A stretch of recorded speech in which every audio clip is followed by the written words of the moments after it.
Oh hello people of the internet. J'espère qu'il n'y a pas 50 personnes qui vont sonner, c'est l'heure où il y a des gens qui sonnent habituellement. C'est aussi l'heure des favoris. Alors je vous préviens, j'ai 4 produits. C'est des choses qui arrivent. Et il y en a un, c'est même pas un produit, c'est même pas un cosmétique. Voilà, en revanche, bah, c'est des choses qui arrivent, hein, qu'est-ce que vous voulez. C'est pas qu'il n'y a pas d'autres produits qui sont... C'est pas que les autres produits sont nuls, les autres trucs que j'ai essayé plein d'autres trucs que les produits dont je vais vous parler là. Mais ceux dont je vous parle, c'est vraiment ceux que je trouve topissimes. Qui s'énervent tout de suite. Il y en a d'autres, je les trouve bien, mais pas forcément au point de les mettre dans mes favoris. Je commence par un truc qui n'est pas un produit, qui est une chaîne YouTube. Alors ça, c'est vraiment ma découverte du mois de septembre. Et je pense que j'ai regardé que ça, le soir, tout le mois. C'est une chaîne qui s'appelle Simple Living Alaska. Je vous mettrai évidemment le lien dans la barre d'infos.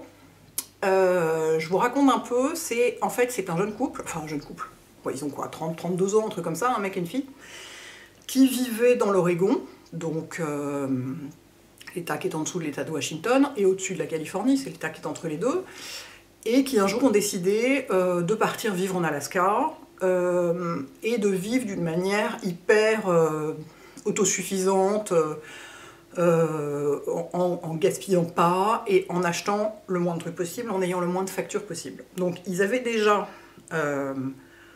dans l'Oregon, ils avaient déjà un potager, des poules, ils élevaient des cochons, tout ça, ils étaient vachement là-dedans. Ils étaient déjà très bons là-dedans, mais ils avaient des jobs à plein temps en plus. Pardon, j'ai un chat dans la gorge. Et ça les empêchait de faire tout ce qu'ils voulaient, parce qu'ils avaient leur job à plein temps. Et puis à côté, ils s'occupaient de leur maison, de leur potager, de leur machin, de leurs animaux. Et du coup, ça leur faisait deux journées en une, quoi. Et du coup, ils ont décidé voilà, qu'ils voulaient se consacrer entièrement à ça et avoir une vie plus simple et dédiée à ça. Donc ils sont partis, en fait, ils ont commencé leur chaîne quand ils ont déménagé, il y a 3 ans. Et moi, j'ai commencé à regarder il y a 3 ans, enfin il y a 3 ans, les vidéos d'il y a 3 ans, mais il y a un mois et demi, j'ai dû commencer à regarder. Je regarde par ordre chronologique. Je suis remontée à la première vidéo et je regarde tout dans l'ordre. Je remonte tout dans l'ordre parce que c'est pour voir l'évolution en fait.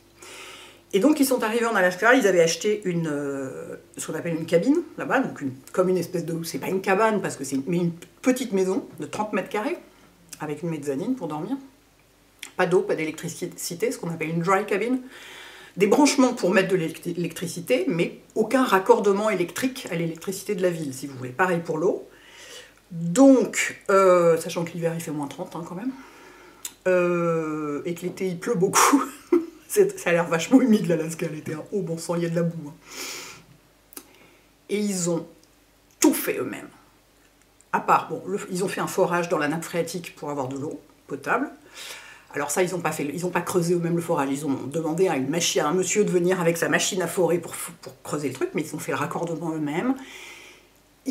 C'est hallucinant, c'est pour ça que je suis fascinée par ces gens, parce qu'en plus ils sont très sympathiques. Ils font tout eux-mêmes, donc ils ont vachement fait d'aménagement dans leur cabine, dans leur maison, quoi. Ils se chauffent qu'au bois, hein, bien sûr, ils ont un poêle à bois, donc ils coupent des hectares et des hectares d'arbres, ça tombe bien, ça manque pas là-bas. Ils ont construit un poulailler qui est quasiment plus joli que leur maison, c'est un grand truc et tout, ils ont tout fait eux-mêmes, quoi. Ils ont construit une cave dans la terre pour mettre les bocaux qu'ils font eux-mêmes de leur potager, parce qu'ils cultivent de façon à tenir toute l'année, ils cultivent des légumes pour tenir tout l'hiver sans rien acheter. Je pense qu'ils doivent acheter de la farine, du sucre, de l'huile, de la levure, enfin des trucs comme ça, quoi. Du poivre, du sel, du poivre, enfin des trucs de ce genre, mais autrement. Ils chassent, ils pêchent, de façon complètement réglementée, dans le respect des quotas et tout. Ils processent, c'est-à-dire, comment dire, ils mettent la viande, enfin ils s'en occupent même comme des bouchers, quoi, si vous voulez. Bon, après pour les poissons, enfin comme des pêcheurs ou comme des bouchers, ils la mettent soit ils la congèlent, soit ils la mettent en bocaux, etc. C'est absolument hallucinant. Qu'est-ce qu'ils ont construit encore? Ils ont des toilettes sèches à l'extérieur, évidemment, hein. Sympa la nuit quand il fait moins 30. Bon, ils ont l'air de dire que c'est pas un problème. Ils n'ont pas de douche, ils se douchent à l'extérieur, pareil, en plein hiver quand il fait moins 30. Ils ont trouvé un moyen de chauffer leur eau. Ils ont des panneaux solaires qu'ils ont installés eux-mêmes. Ils ont des clôtures électriques autour du potager, parce qu'il y a des élans partout qui viennent bouffer les cultures, donc ils ont fait tout ça eux-mêmes, petit à petit, mais plutôt rapidement que pas rapidement. Là, j'en suis aux vidéos d'il y a un an, donc je suis en octobre 2020. Et ils sont en train de préparer donc pour l'hiver, parce que les premiers gels arrivent vachement tôt, hein, ils sont à quoi, soit 64 degrés de latitude nord, un truc comme ça. Donc ça arrive assez tôt, je veux dire, pas Longyearbyen, pardon, Reykjavik, c'est à 66, en Islande c'est à 66 degrés, donc vous voyez, on est vachement au nord quand même.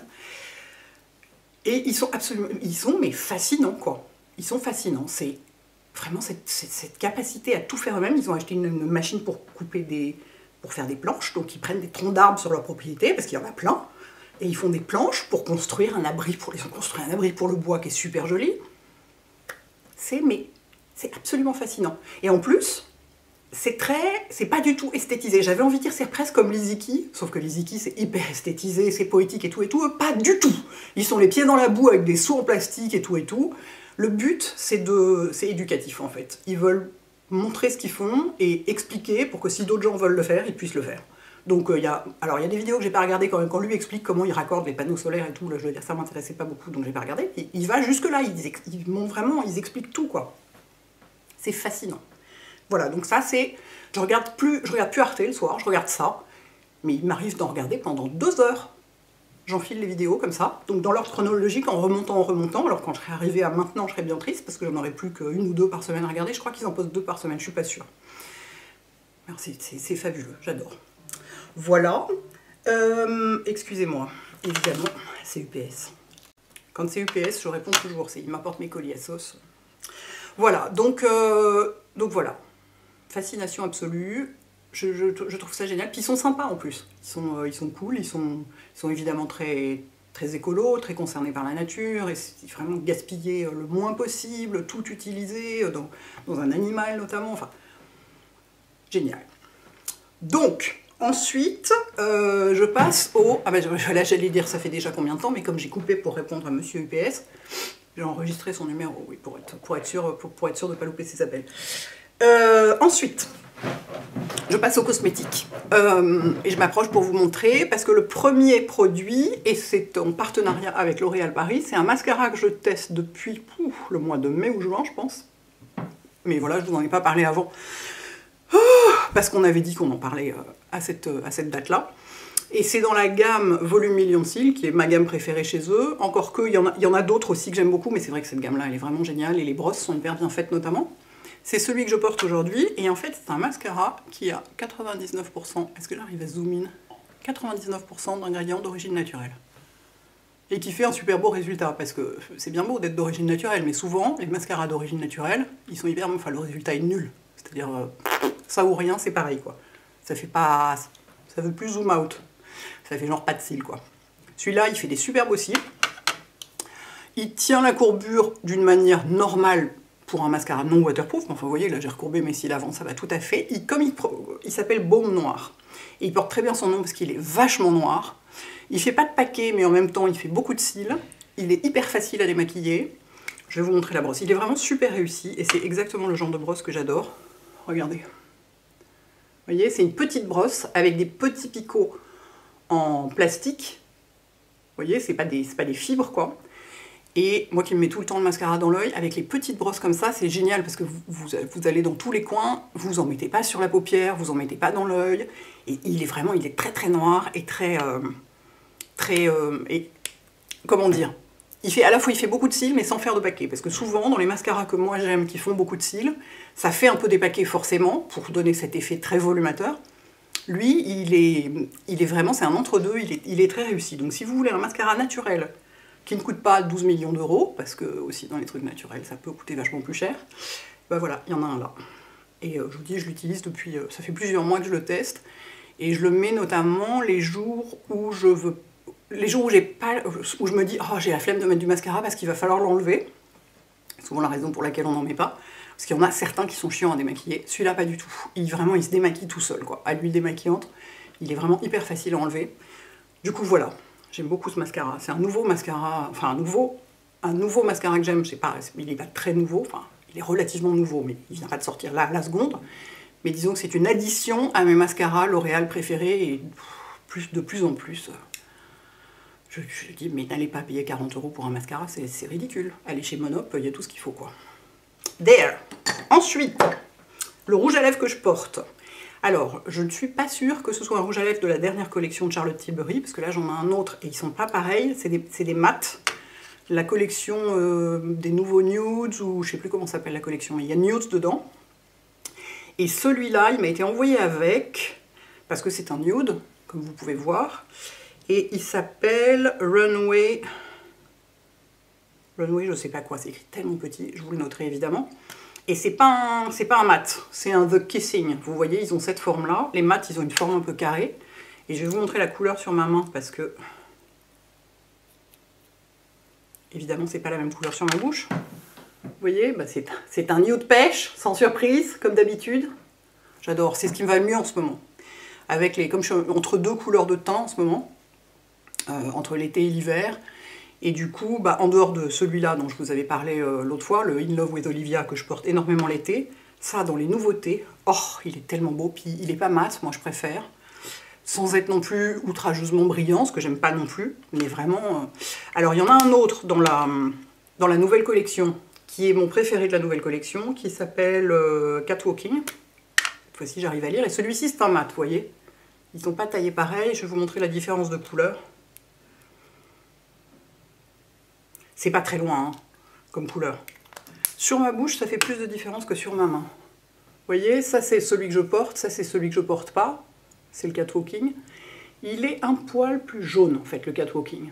Et du coup, comme j'ai le teint très jaune en ce moment, ça accentue un peu ça et ça me va un peu moins bien. Celui-ci a un poil plus de rose. Et sur moi, c'est plus réussi. Mais je vous montre quand même les deux côte à côte parce que celui-là est vraiment dans la nouvelle collection, alors que l'autre, je suis pas complètement sûre de mon coup. C'est peut-être un nouveau Kissing, mais pas forcément un nouveau de la collection Nude. Bref, tout ça est un peu confus, je suis désolée. Mais voilà, ils sont quand même... Pardon. Ils sont quand même très proches et ils sont hyper jolis. J'essuie ça, sinon je suis sûre que je vais en mettre plein mon sweat crème. Hein, parce que pourquoi pas. Ensuite, j'ai un shampoing qui me sert de gel douche en ce moment, qui est le shampoing La Briquette Birch, qui veut dire bouleau, et dont l'odeur... Il me sert de gel douche, pourquoi? Parce que j'adore l'odeur. Il me sert de shampoing et de gel douche, il me sert à tout. Et l'odeur est divine. C'est mon odeur préférée chez eux. Ça sent les arbres, littéralement. Je pense que ça sent l'écorce de bouleau. Je n'ai pas de bouleau sous la main pour essayer, parce que précisément, on n'est pas à des latitudes où il y a des bouleaux. En Alaska, il y en a, mais ici, il n'y en a pas. Enfin, pas beaucoup, quoi. Ça sent, littéralement, ça sent l'écorce d'arbre, ouais. Oh, j'adore. Et en ce moment, j'aime vraiment que les odeurs très aromatiques, très herbacées, les vraies odeurs de nature, quoi. J'ai essayé de remettre du parfum, je supporte rien. Tout me semble artificiel, enfin... J'aime vraiment que les odeurs de nature. Ça, j'adore. Donc voilà, donc j'en ai un gros bidon. Il est pas fait pour faire gel douche. On peut tout à fait se laver le corps avec du shampoing. Hein. On peut aussi se laver les cheveux avec du gel douche la plupart du temps. En réalité, c'est quand même des produits qui sont assez similaires, à part s'il y a des agents traitants, des pellicules ou ce genre de trucs dedans. Bon, enfin sinon, là c'est un shampoing normal, écrit pour cheveux normaux à sec. Bon. Voilà, l'extrait de bouleau a des propriétés revitalisantes. De toute façon, on le rince, hein, donc évidemment qu'on peut l'utiliser sur le corps, c'est pas un problème. Et vraiment, c'est hyper agréable. Donc voilà, donc c'est mon shampoing douche du moment. Et je viens de racheter, parce que maintenant on a le droit, on est en octobre, donc je vais enfin avoir le droit d'allumer mes bougies d'automne. En fait, en général, ça me prend le 25 septembre, je sais pas pourquoi, il y a un rafraîchissement de l'air, un truc comme ça, et je me mets à avoir envie d'allumer mes bougies de Noël / d'hiver. Et là, j'ai fait une commande récemment chez The White Company où j'ai acheté des vêtements et un savon liquide pour les mains dont je vous parlerai, je vous mettrai un article sur mon lavabo mercredi, qui est juste une merveille, mais absolue. Et j'ai acheté cette bougie, je ne l'ai pas encore ouverte. Vous voyez, je me suis dit, allez, j'attends le début du mois d'octobre, et c'est la bougie Fir Tree, qui sont la forêt de pin, qui est une des meilleures bougies d'hiver que je connaisse. Oh, elle est fabuleuse cette bougie, elle est fabuleuse, j'en suis dingue, j'en achète une chaque année. Ils mettent eucalyptus, pin, cèdre. Et là, cette fois-ci, j'ai pris la version, parfois je la prends dans un truc en verre, parfois je prends la grosse version végétale avec des feuilles inclus dedans. Là, j'ai pris cette version-là. C'est vraiment la bougie, enfin, pour moi, c'est les meilleures odeurs de bougies d'hiver. J'en avais une l'année dernière. Je me souviens plus de la marque, j'essaierai de la retrouver, d'une marque que Marlena m'avait envoyée qui sentait exactement le même genre de choses. Qui s'appelait Pain Blanc, je crois. Bref, je revérifierai. C'est ça, c'est la forêt de pin sous la neige avec une toute petite pointe de douceur dedans. C'est pas complètement sec comme odeur. Fabuleux. Donc voilà, on va pouvoir enfin entrer dans les odeurs d'automne. Voilà, bah j'ai fini. J'espère que c'était pas trop, pas trop le bazar, vu que j'étais donc interrompue par UPS au milieu, et donc ça m'a fait perdre le fil, évidemment.